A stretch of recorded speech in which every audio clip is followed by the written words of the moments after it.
ពួកយើងធ្លាប់ឃ្លាតគ្នាតែបេះដូងមិនដែលភ្លេចគ្នាគ្រាកន្លងមានឧបសគ្គមករារាំងយើងយ៉ាងណាក៏ក្តីស្នេហាមិនអាចព្រួលប្រែទោះចំងាយយើងឆ្ងាយពីគ្នាពេលវេលាយើងក៏ខុសគ្នាតែមិនមែនជាបញ្ហាព្រោះបេះដូងយើងក្បែរគ្នាយើងរស់នៅក្រោមមេឃាតែមួយ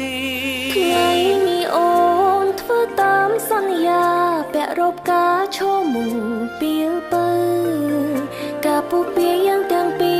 រពិតជាជ្រាលជ្រៅពីថ្ងៃនេះទៅយើងនៅក្បែរគ្នារហូតសូមលើកដៃគុំប្រណម្យព្រះគ្រប់អង្គនៅលើលោកាជួយរក្សាក្តីស្នេហាយើងទាំងពីរហ៊ានតស៊ូគ្រប់ឧបសគ្គឲ្យតែបានជួបរូបជីវី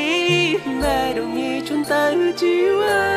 តមិនថាថ្ងៃមុខមានរឿងអ្វីពួកយើងទាំងពីរកាន់តែគ្នាហើយពុះពៀជុំអ្នកគ្រប់បញ្ហា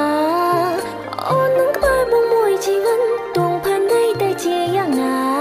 ក៏មិនអាចបំបីស្នេហាយើងចេញពីគ្នា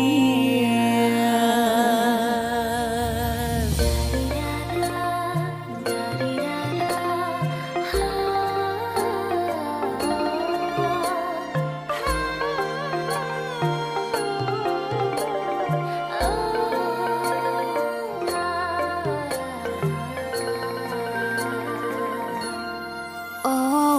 គុណដែលបងនៅក្បែរអូនគ្រាកន្លងបងមើលថែស្រីទោះបីមានការលំបាកក៏បងមិនដែលលែងដៃជំនះដើម្បីពួកយើងថ្ងៃនេះ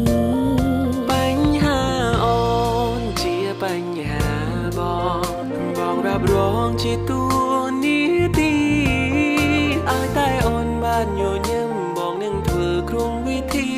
ជីវិតមួយនេះសម្រាប់ជីវ៉ាថ្ងៃនេះបងធ្វើតាមសន្យាជួនកាលស្លាឲ្យតែពេលបើការតស៊ូយើងទាំងពីរពិតជាជ្រាលជ្រៅពីថ្ងៃនេះទៅយើងនៅ